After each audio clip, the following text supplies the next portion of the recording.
रोहित पवाराला वाटतंय की तो सरकारच्या नाकात दम आणतोय, अशी परिस्थिती नाही आहे। तुम्ही बघितलं अधिवेशन काळामध्ये रोहित पवार पत्रकार मित्र विधान भवनात येण्यापूर्वी येत होते। अधिवेशनाच्या काळामध्ये सिक्युरिटी गार्ड गेटवरती येण्याच्या अगोदर रोहित पवार यायचे, कारण त्यांना माहित होतं संजय राऊताचा भोंगा वाजवण्यापूर्वी जर आपण गेलो तरच आपली बातमी लागेल। मीडियामध्ये बातमी लागली याचा अर्थ तुम्ही शासनाच्या नाकात दम आणला असं होत नाही, लोकांमध्ये त्याला जावं लागतं। हा सोन्याचा चमचा तोंडात घेऊन जन्माला आलेला बाळ हा लोकात कधी जाणार? गावात गेल्यानंतर प्रश्न काढतात, हा गावात जाणार कधी? हा पिगूच्या कोंबडीसारखा आहे, एक थोडं 10 पावलं 4 पावलं चालला तर ह्याला धापा लागतात। पिगूची कोंबडी तुम्हाला माहित आहे, आपल्या देशी कोंबडीचं एक वेगळं असतं, ती कुठं बी झाडावर बसते, काही खाते, किडा मुंगी खाते। पिगूच्या कोंबडीला एक 4 पावलं चालली का ते धापा लागतात, तसा आहे पिगूच्या कोंबडीसारखा आहे। आणि त्याला वाटतंय की मी राज्यातल्या लोकांचं काही काम करतोय, अशी परिस्थिती नाही। रोहित पवारांनी आपला मतदारसंघ शाबूत ठेवावा। आता बॅलेटवरती निवडून आलाय, पोस्टल मतावरती, उद्या तो तिथं निवडून पण येणार नाही आणि मी त्याला तिथं मी ठासून त्याच्या विरोधामध्ये काम करायला पूर्ण क्षमतेने तयार आहे। आम्ही ते काम करू। त्यामुळे अखंड महाराष्ट्राचा नेता होण्याच्या भानगडीमध्ये स्वतःची आमदारकी तुम्ही घालवून बसाल, त्यामुळे तुम्ही तुमची काळजी घ्या, गोपीचंदची काळजी करायला आम्ही सक्षम आहोत। दोघांची जर बॉडी रोहित पवार आणि त्यांची बॉडी लँग्वेज जर बघितलं फारसं काही चांगलं चालल्याचं दिसलं नाही। बघा, जयंत पाटील उचल्यासारखा तिथं दिसत होता मला। जयंत पाटलांची मानसिकता पूर्ण खचलेली आहे। त्यांनी एक स्टेटमेंट तिथं केलं की सांगली जिल्हा आणि वाळवा तालुका काय खचत नाही, नतमस्तक होत नाही, झुकत नाही, परंतु हे त्यांना बोलणं स्टेटमेंट योग्य वाटत नाही।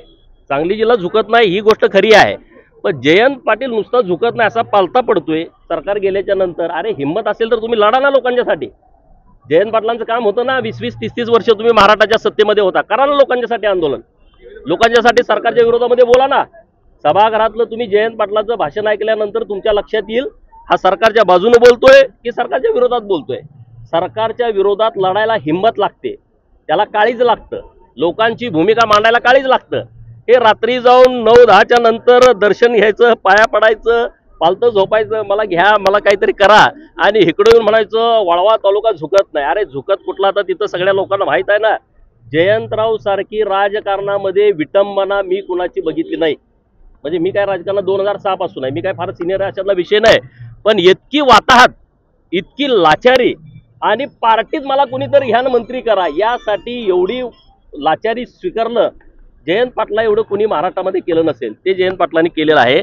त्यामुळे ते जे बोलणं त्यांचं आहे, मी असं आहे मी तसं आहे, जयंतरावमध्ये आणि रोहितमध्ये तर वाद असणार, कारण रोहितला नंबर 1चा लीडर व्हायचा आहे। आता अजित पवार होते तेव्हा तिथं होता येत नव्हतं, आता तिथं राष्ट्रवादीमध्ये त्याला नंबर 1चा लीडर व्हायचा आहे। आता 1चा लीडर कोण? आता जयंतरावनं तर अगोदरच तलवार म्यानात घालून ठेवली आहे, पार्टीतनं त्यांना निष्कासित करून टाकलं, राजीनामा तर त्यांनी दिलाच नाही, पण त्यांना पार्टीतून काढून टाकलं। त्यांची स्पर्धा असू शकते नंबर 1 साठी, परंतु मागं कोण आहे? नंबर 1 कुठल्या पक्षाचं व्हावं? ज्या पक्षामध्ये आमदार आहेत, ज्या पक्षामध्ये लोक आहेत। जयंतरावचे 2 समर्थक होते, एक शिराळा मतदारसंघ ते निवडणुकीमध्ये हरले, आणि दुसरा तिकडं त्यांचा भाचा अहिल्यानगर जिल्ह्यामधला तो पडला। 2 समर्थक होते ते गेले, आता ते स्वयंभू एकटे आहेत, ते पण 10,000 11,000 मतांनी निवडून आलेले आहेत। त्यामुळे जयंतरावची कुठली ताकद, कुठली क्षमता लोकांच्या मध्ये राहिली नाही, परंतु वर जरा लोकांना वाटतं की जयंतराव कुणीतरी मोठा माणूस आहे, तशी परिस्थिती नाही। मुळामध्ये डुप्लिकेटपणा हा पवारांच्या मध्ये ठासून भरलेला आहे। रोहित पवार हा आज्यावरती गेलाय, आणि आजोबांनी गेली 50 वर्ष महाराष्ट्रामध्ये सोनं म्हणून पितळ विकलेले आहे। गावाकडे जशी म्हण आहे, चिंध्या पांघरून सोनं विकता येत नाही, परंतु सोनं पांघरून चिंध्या विकता येतात। तशा चिंध्या विकण्याचा धंदा हा पवारांनी केलेला आहे। रोहित पवार हा आजोबावरती गेलाय, प्रचंड डुप्लिकेटपणा या रोहित पवारांच्या मध्ये आहे। कालच त्यांच्या चुलत्यांनी त्यांची आबरू काढलेली आहे तिथं, की कसा तू निवडून आलाय असं त्यांचं भाषण मी बघितलं, बातमीमध्ये ते आलं होतं, वाचलं मी ते। तर पोस्टल मतावरती तू निवडून आलायस, म्हणजे हा कुठल्या स्टेजला गेलाय तुमच्या लक्षात येईल. गोपीचंद पडळकरांना रोहित पवारांनी जे ट्रीटमेंट केलंय त्याच्याकडे लक्ष देण्याची अजिबात गरज नाही. परंतु मला काळजी अजित पवारांच्या पोरांची वाटते, कारण हा औरंगजेबासारखा आहे, औरंगजेबाच्या वृत्तीचा आहे. औरंगजेबाने सत्तेसाठी स्वतःच्या बापाचा भावांचा घात केला होता. अजित पवार त्याला पुरून उरणारा असल्यामुळं अजित पवार ते टिकलेत, परंतु त्यांच्या पोरांची चिंता मला वाटते. हा रोहित पवार हा औरंगजेबांसारखी कृती भविष्यामध्ये अजित पवारांच्या पोरांच्या बाबतीत करेल असं मला जरा डाऊट येतोय. त्यामुळं मला चिंता करण्याची आवश्यकता नाही. मी पवारांना कसाही असा तसा उलटा पुलटा कसाही पुरून उरलेलो आहे. मी त्याबाबत भूमिका घ्यायला पहिल्यापासून ठाम आहे, सक्षम आहे, पुढे भूमिका घेत राहील. परंतु या रोहित पवारांची चिंता हे अजित पवारांनी करण्याची आवश्यकता आहे. निवडणूक आयोग, आता आम्ही बोललो का परत म्हणताय तुम्ही का बोलताय निवडणूक आयोगाच्या बाजूनं? निवडणूक आयोगाचे तुम्ही काय प्रवक्ते आहात का? निवडणुकीची प्रक्रिया आहे ना. निवडणुकीच्या प्रक्रियेमध्ये निवडणूक आयोगाने 2-4 वेळा प्रेस कॉन्फरन्स घेऊन सांगितलं की हे ईव्हीएम हॅक होत नाही. आता शरद पवारांचं म्हणणं ईव्हीएम हॅक होते. मग बारामतीमध्ये माळेगावचा सहकारी साखर कारखान्याची निवडणूक बॅलेटवरती झाली, ह्यांना 200च मतं पडली. मग कुठं काय झालं सांगा तुम्ही? ह्याच्यावरती तुम्ही जरा करा ना, ती कुठं आकडे पडले, काय पडले, किती उमेदवार पडले. शरद पवारांचं पॅनेल होतं, त्यांना एकूण मतं 200 पडलेले आहेत बॅलेटवरती. मग आता तिथं का नाही तुमचं आलं? आता आमचं काय भाजपचं तिथं पॅनेल आहे का? नाही पॅनेल. तुमच्या पुतण्याचं होतं, तुमचं होतं, अन्य कुणाचं असेल. बॅलेटवरती निवडणूक जेव्हा माळेगाव सहकारी साखर कारखान्याची झाली तेव्हा शरद पवारांसारखा एवढा मोठा नेता असं लोक समजतात, त्या नेत्यांच्या पॅनेलला 200 मतं पडली हो. मग या ईव्हीएम वरती लोक बोलतात, तिथं बॅलेट वरती चर्चा करा ना. आणि ईव्हीएम वरती निवडणूक आयोगानं सांगितलं तुमच्याकडे कोण हॅक करणारी लोक आहेत त्यांना घेऊन या ना. आता पण तुम्ही गेलं पाहिजे घेऊन. निवडणूक आयोगावरती बोलणं किंवा निवडणूक या प्रक्रियेवरती बोलणं म्हणजे तुम्ही देशाच्या संविधानाच्या विरोधामध्ये बोलता ना. देशाच्या संविधानातला हा भाग आहे न्यायालयावरती बोलणं. आमच्या बाजूनं झालं हे न्यायालयाने 1 नंबर आहे, लोकशाही जिवंत आहे. तुमच्या विरोधात एखादा निकाल गेला मग तुम्ही न्यायालयावरती टीकाटिप्पणी करता. या ज्या संस्था आहेत या संस्था संविधानानं निर्माण केलेल्या संस्था आहेत. त्या संस्थावरती डाऊट घेणं, शंका घेणं हे योग्य आहे असं मला अजिबात वाटत नाही. जरांगे पाटील मुख्यमंत्री आणि 10,000 नावं काढून देतो अशा प्रकारची भूमिका मांडली. अरे बाबानो, ज्या लोकांना अशी लोक भेटली तेव्हा तुम्ही पोलिसात सांगायला पाहिजे ना.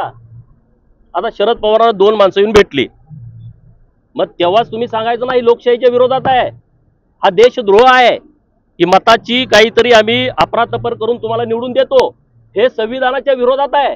शरद पवारांसारखा ज्येष्ठ नेता त्यांच्याकडे अशी 2 लोक येत आहेत की तुम्हाला 160 आम्ही आमदार निवडून आणून देतो.